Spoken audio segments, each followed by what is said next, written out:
As a dad, one of the first things that the Lord showed me was that I am the bestower of identity on my own children, that I need to tell my children who they are. In fact, the way we disciplined them was very simple in the beginning. When they were old enough to understand, we'd say things like this: why did you hit your sister?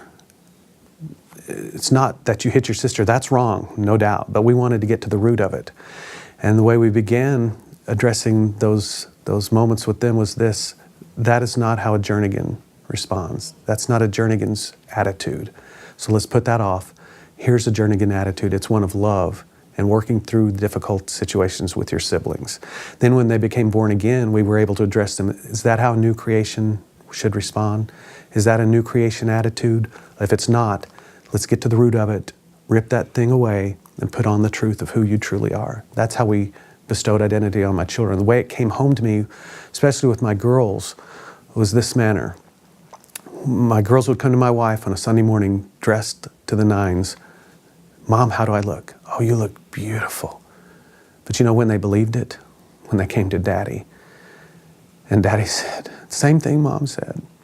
Oh, you look beautiful. That's when the look of satisfaction and belief came upon them.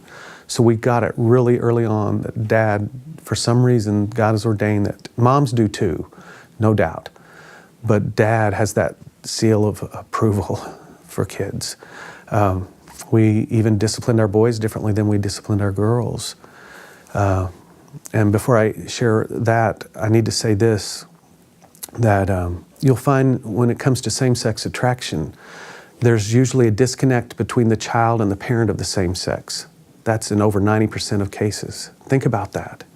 Doesn't mean that the father was not a good father or that the mother was not a good mother. It just means that the child's perception was skewed in some way. For me personally, my dad laid down his life for me, no doubt. But my perception was, he cannot possibly love me because of the way I am. It was my doing, my choices, my perceptions that sort of set me on the path towards same-sex attraction. I craved my dad's approval so much that, especially when puberty hit, it became mixed up for me. It just really did. And you'll find also that a lot of lesbianism is born out of the fact that a girl has a disconnect with her mother. That's just reality. It's part of many studies out there. I can't quote the exact sites right now, but do the research, it's out there. But the way we discipline our boys differently than our girls was, I learned this from Dr. Dobson.